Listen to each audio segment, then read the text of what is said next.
Bonjour à tous, soyez bienvenus à notre paroisse invisible, traçant sur nous le signe de la croix, car c'est Dieu qui nous rassemble, au nom du Père, du Fils et du Saint-Esprit. Amen. Prions pour nos frères et sœurs malades. Nous pourrons plus particulièrement prier pour Clément aujourd'hui.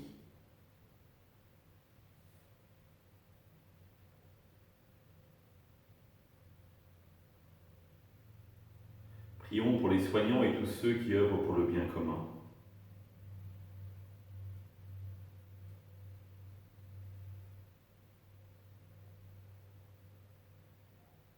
Prions pour ceux qui sont dans la solitude, l'angoisse, que l'Esprit Saint vienne les visiter.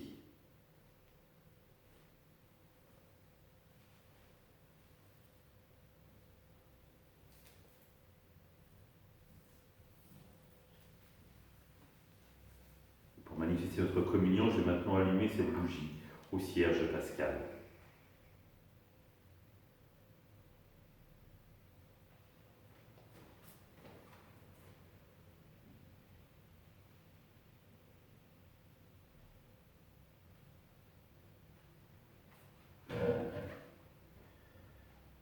Dans l'évangile de Luc, en ce temps-là, de grandes foules faisaient route avec Jésus.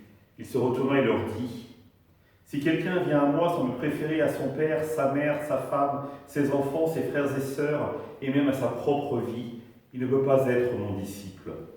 Celui qui ne porte pas sa croix pour marcher à ma suite ne peut pas être mon disciple. Quel est celui d'entre vous qui, voulant bâtir une tour, ne commence par s'asseoir pour calculer la dépense et voir s'il a de quoi aller jusqu'au bout ? Car si jamais il pose les fondations et n'est pas capable d'achever, tous ceux qui le verront vont se moquer de lui. Voilà un homme qui a commencé à bâtir et qui n'a pas été capable d'achever. Et quel est le roi qui, partant en guerre contre un autre roi, ne commence par s'asseoir pour voir s'il peut, avec 10 000 hommes, affronter l'autre qui marche contre lui avec 20 000 ?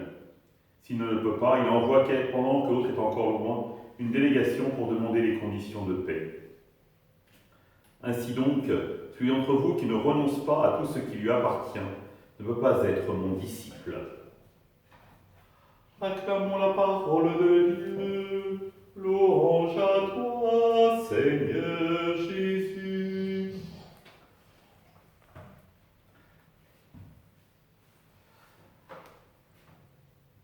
J'ai été très marqué dans une précédente paroisse par une femme qui témoignait, une femme chrétienne, pratiquante, qui témoignait comment son mari était jaloux de la voir partir à la messe, de la voir nouer une relation à Dieu. Et quand je l'interrogeais sur cela, elle me disait, il voit Dieu comme un rival. Alors que c'est tout simplement qu'il n'a pas fait l'expérience de Dieu. Et il ne comprend pas que c'est en aimant Dieu que je l'aimerais davantage. Parce que je l'aimerais véritablement avec la force de Dieu. Et évidemment, vous voyez bien, ça consonne parfaitement avec cette phrase de Jésus. Si quelqu'un vient à moi sans me préférer à son père, sa mère, sa femme, ses enfants, ses frères et sœurs et même à sa propre vie, ne peut pas être mon disciple. Ça ne veut pas dire qu'il ne faut pas aimer évidemment sa femme, ses frères, ses enfants, son épouse, etc. Mais il faut les aimer avec l'amour que Dieu va nous donner. Et donc c'est en suivant le Christ véritablement que nous serons capables d'aimer. Et ça nous invite inévitablement à la question du choix et à la question de nos priorités. Est-ce que finalement la relation est une priorité dans ma vie ou pas ? Et si c'est une priorité, comment concrètement cette priorité me prend-elle du temps ? Parce qu'une priorité qui ne prend pas de temps n'est pas une priorité. Vous l'aurez bien compris. Dans nos choix de vie, nous avons 24 heures, nous ne pouvons pas tout faire.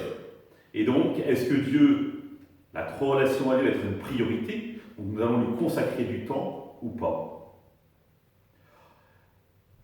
Si je vous parle d'une priorité, vous diriez, tiens, quel est le pourcentage pour les choses importantes que je consacre ?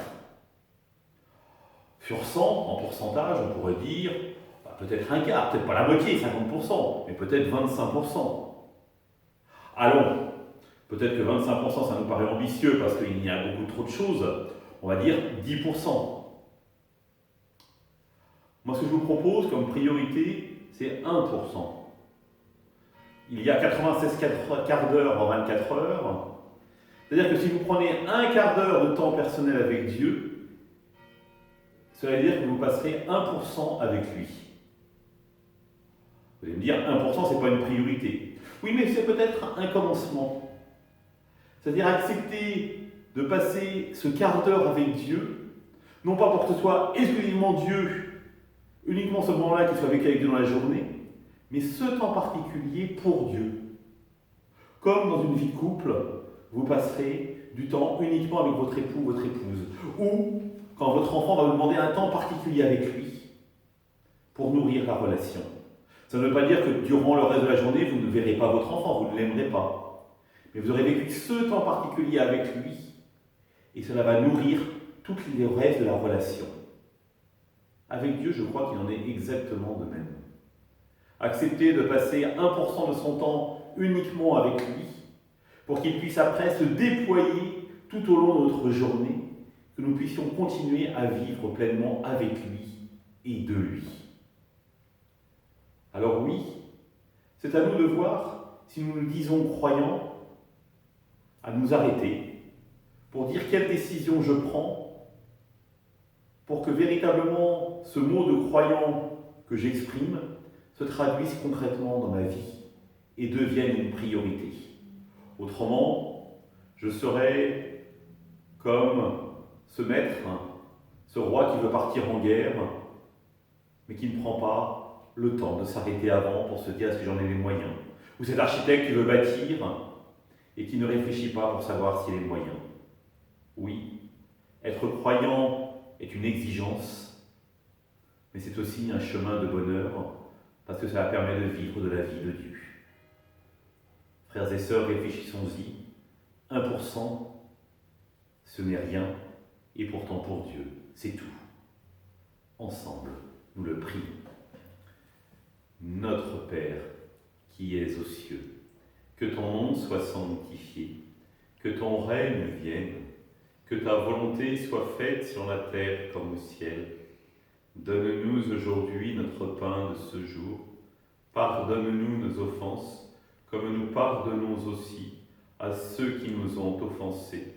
Et ne nous laisse pas entrer en tentation, mais délivre-nous du mal. Amen. Que le Seigneur nous bénisse, nous accompagne pour la journée, nous garde dans la paix, au nom du Père, du Fils, du Saint-Esprit. Amen. Je vous rappelle, en toute simplicité, que vous pouvez appeler le presbytère pour inviter soit moi, soit le Père Gabi, pour venir célébrer la messe chez vous.